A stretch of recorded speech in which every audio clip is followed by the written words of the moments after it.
chapitre 15 et le verset 11. Un homme avait 2 fils.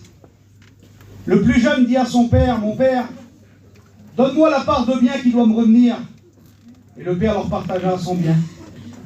Peu de jours après, le plus jeune fils ayant tout ramassé, il partit pour un pays éloigné où il dissipa son bien en vivant dans la débauche. Lorsqu'il eut tout dépensé, une grande famine survint dans le pays et il commença à se trouver dans le besoin.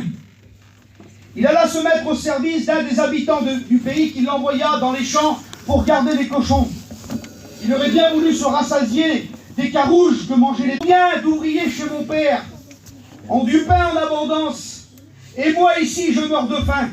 Je me lèverai, j'irai vers mon père, et je lui dirai, mon père, j'ai péché contre le ciel et contre toi, je ne suis plus digne d'être appelé ton fils, traite-moi comme l'un de tes ouvriers. Alors il se leva, et alla vers son père, et comme il était encore loin, le père le vit de loin, et il fut ému de compassion, et se jetant à son cou, il l'embrassa, il dit à son père, mon père, j'ai péché contre le ciel et contre toi, je ne suis plus digne d'attraper ton fils, traite-moi comme l'un de tes serviteurs. Mais le père dit, apportez vite la plus belle robe et revêtez-le, mettez-lui un anneau au doigt et des souliers aux pieds, tuez le veau gras et réjouissons-nous. Lève-toi Dominique, lève-toi mon cousin.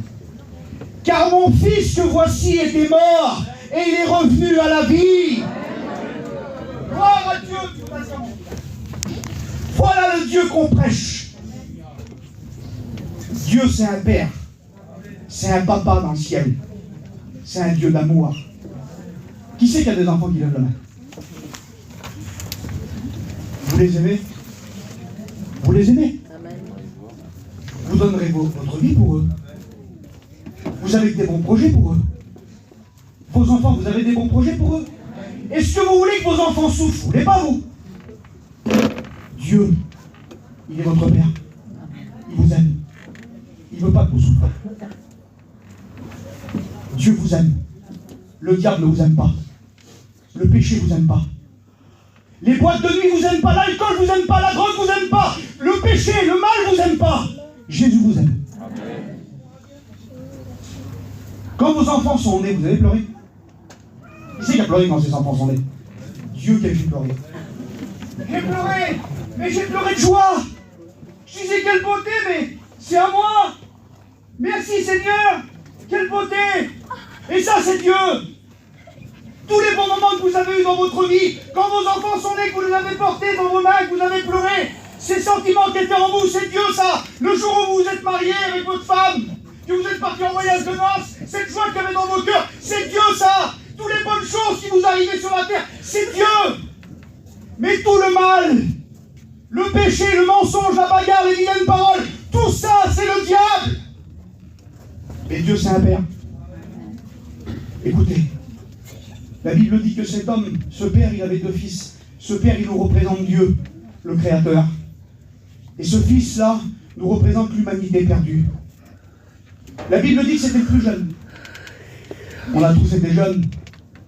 On a tous été jeunes. On était jeunes et beaux. Allô, oui. On était jeunes et beaux. Bon, on est quand même plutôt beaux, mais bon, ça va quand même. On était jeunes. Et le fils, là, il est dans la maison de son père, et vous savez, il était pur. Il est né dans la maison de cet homme, il était pur. C'était un petit enfant. Et vous savez que vous êtes tous nés purs. Je suis né, moi, le 5 octobre 1981, à Poissy, dans les Yvelines, dans le 78. Je suis né un petit enfant, pur. Je suis né pécheur, pécheur, mais pur. Tous les enfants sont sauvés, je suis né sauvé. Tous les enfants de la terre naissent sauvés. Un petit bébé n'a pas besoin d'être baptisé pour être sauvé, il est sauvé. Que ce soit un musulman, un chinois, tout ce que vous voulez, n'importe quelle religion, un enfant est sauvé. Et puis on était les petits enfants, puis on a attrapé 8 ans, 9 ans, on a commencé le péché qui était en nous, on a commencé à dire des petits mensonges, des petites choses, et puis on a attrapé 12 ans, 13 ans, 14 ans, 15 ans, 16 ans. Et puis un jour, voilà, t'as vu, ils sortent là-bas, ils vont à la boîte. T'as vu, c'est les Niagara, les parties, les Niagara. Ah, faut y aller, faut fumer. Ben oui. Ils ont commencé à s'éloigner. Et la Bible dit que le jeune garçon, là, qu'est-ce qu'il a fait? Il a écouté parler là-bas qu'il y a un endroit, c'est le monde. Il y a un bon endroit là-bas. Il a envie d'y aller. Et on l'a tous fait, je l'ai fait moi. On a tous été dans le monde. On a quitté notre enfantillage, on est devenus des jeunes garçons. péché à des niveaux différents. Moi, tout jeune, à l'âge de 15 ans, j'ai commencé à fumer de la drogue. Et après, ça a été de la cocaïne, ça a été des extasies, ça a été tout le mal, le mensonge et tout ce que voulaient les milliers de choses. Je suis parti dans ce monde. Comme ce jeune homme-là, il est parti. Il a dit à son père, mon père, c'est Dieu, hein. Devant ma part des biens, on va dire, je veux faire ma vie, moi. Je veux faire ce que je veux, moi. Et ça, c'est l'humanité. L'humanité qui a rejeté Dieu. Dieu, fais ce que tu veux, papa. Tu m'as donné la vie, je suis né à cause de toi. Mais je m'en fous de toi. Moi, je veux vivre ma vie dans le monde. Moi, je veux boire, je veux danser, je veux dire des belles paroles, je veux voler, je veux faire ma vie comme je veux. Mais mes frères et sœurs, il y a des conséquences au péché. La Bible dit ce qu'un homme aura semé, il le récoltera. Et au début, c'était trop beau, ce jeune garçon, il est arrivé dans le pays, il est arrivé dans le monde, et puis il avait plein de sous, alors comme il est arrivé dans le pays, là, moi je ne dis pas, hein, parce que comme t'as ça dans le monde, bah t'es un homme terrible. Hein. T'es beau, t'es pas beau, t'es le plus beau du monde. Hein. Bah oui, tu peux être un monstre, on rappelle, on était jeunes, mais un garçon, c'était pas Richard Gare. Il avait une grosse voiture, et puis il avait plein de sous. Le garçon, c'était un monstre. Et les filles disaient, il y a quelque chose. Il y a quelque chose, oui. Oui, quelque chose, oui. Il y avait quelque chose. Et puis c'est vrai que, comme tu as tout, vous savez, dans le monde, comme tu as de l'argent et que tu bois beaucoup, t'es un bragueur. Puis comme tu bois beaucoup et que tu n'as pas de sous, t'es un alcoolique. Ça, c'est le monde, ça. Ça, c'est le monde où on vit, le monde menteur, voleur, tricheur. Le monde qui n'est pas vrai. Le monde qui te flatte, qui te donne du champagne, mais qui te porte un couteau dans le dos. Ça, c'est le monde. J'aimerais te dire quelque chose. Le monde, il te lâchera, mon ami. Tu t'appuies sur le monde. La Bible dit, malheur à celui qui s'appuie sur l'Égypte. C'est le monde. Malheur à celui qui s'appuie sur l'Égypte, dit l'Éternel, qui perce la main de quiconque s'appuie dessus. Tu t'as appuyé sur le monde, il te décevra. C'est quoi la paix du monde? Une voiture, un voyage? C'est quoi? Un cachet pour les nerfs? La Bible dit que ce jeune garçon, il part avec tout ce qu'il a, et au bout d'un moment, il mange tout. Il mange tout ce qu'il a, en vivant dans la débauche. Il mange tout ce qu'il a. Et une fois qu'il n'a plus rien, tiens, il commence à plus avoir de copains. Ah oui, il n'a plus d'enfants. Il commence à passer dans la rue, là, et là, je ne regarde plus. Pourtant, il y a un mois d'année, tout le monde est avec lui. Hein. Ils ne veulent plus regarder, ça va, excuse-moi, j'ai des affaires à faire. Il répond plus au téléphone, bah oui, il n'a plus rien, il est là. Et ce garçon-là, il n'a plus rien. Il a tellement peu rien, vous savez ce qu'il va faire? Il est obligé de manger là. Il va se mettre esclave d'un homme. Et la Bible dit, je vous dis le texte, il se lia au service d'un homme qui l'envoya dans un champ pour garder des cochons. C'était un juif. Quelle honte, quelle humiliation pour un juif de garder des porcs. La Bible dit, il se lia. Cette personne, vous savez qui c'est, cette personne-là? Il se lia avec cet homme. Cet homme, c'est le diable. C'est le diable qui lie les gens, qui attache les gens. Et cet homme-là, qui était un juif, il vivait avec les porcs. Mes frères et sœurs, celui qui lie les gens, c'est le diable. Écoutez ce que je vais vous dire. La Bible dit que le monde gît sous la puissance du diable. Qui c'est qui pousse les gens à se droguer? Le diable. Qui c'est qui pousse les gens à commettre des adultères? Le diable. Qui c'est qui pousse les gens à mentir, à tuer? Le diable. C'est le diable qui lie les gens. Un homme qui est lié, qui est attaché, ne peut pas s'en sortir. Mon cousin qui était là, il ne pouvait pas s'en sortir parce qu'il était attaché par le diable. L'ennemi le tenait lié. Il était attaché. Comme il était dans la voiture là-bas, sur le parking du Quick là-bas, à côté de Bruxelles, il était lié par l'homme fort dans la voiture. Mais dans son cœur, il a fait une prière, Dominique. Dans son cœur, le fils prodigue, dans son cœur, il a commencé à penser. Il dit, dans la maison de mon père, il y a du pain en abondance. Dominique, il a été élevé dans un foyer de serviteur de Dieu. Il a connu l'évangile tout petit. Je comptais les cantiques, Dominique, je m'en rappelle, il était tout jeune. Et là, il s'est rappelé, mais dans la maison de mon père, il y a du pain en abondance. Et je connais l'évangile, moi. Je peux pas, mais je vais pas rester avec le diable qui me détruit, là. Je vais pas laisser le diable détruire mon foyer, moi. Et là, il a commencé à crier. Seigneur, la Bible dit que le jeune homme riche, il est rentré en lui-même, le fils prodigue, il est rentré en lui-même. Il a visité son cœur, il dit, mais je ne peux pas rester comme ça. Et la Bible dit, je sais qu'est-ce que je vais faire. Je vais me lever je vais retourner vers mon père. Et la Bible dit que comme il prend la décision de retourner vers son père, ça c'est la conversion. Retourner vers Dieu. Mes amis, vous tous qui êtes malheureux, qui a besoin de la paix, détournez-vous des cachets pour les nerfs, détournez-vous de la drogue, détournez-vous du péché, tournez-vous vers le Père, retournez vers le Père ce soir. Votre papa dans le ciel qui vous aime, et là il court. Écoutez. Et vous savez, si on lit un peu l'historique, normalement, historiquement, c'était en Orient. Ça se passait au Moyen-Orient. Ce garçon-là avait déshonoré son père. Il avait pris l'argent de son père, il l'avait mangé. Excusez-moi du mot, mais je vais le dire. Il avait mangé tout son bien en vivant dans la débauche avec des prostituées. Il aurait dû être lapidé, selon la loi juive. Comme il aurait dû revenir vers son père aurait dû le faire lapider. Et il dit, lui, il arrive.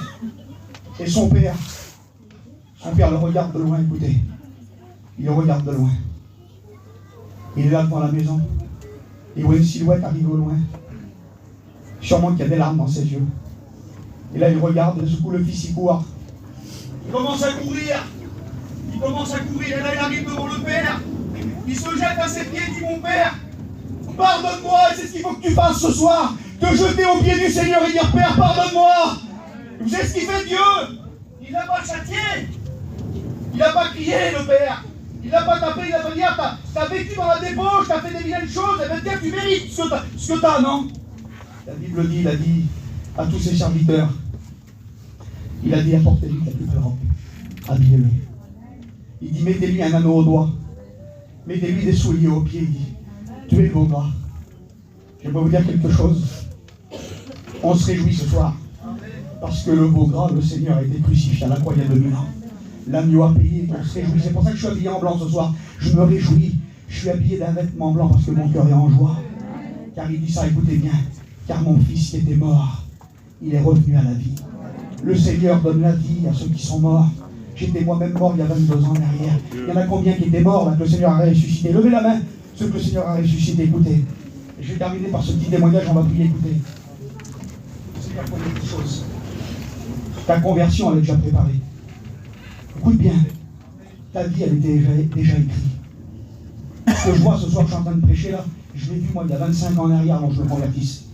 Je me voyais dans une réunion à Atismont, il n'y avait pas d'église, en train de prêcher à toute la famille qui est là. Ça s'est accompli. Alors je vous explique ce qui s'est passé il y a quelques jours. C'est mon témoignage à part, il vous renvoie son témoignage de minute. Il y a quelques temps en arrière, peut-être 10 jours, j'étais en train de prier dans mon camping avec la Fallonne.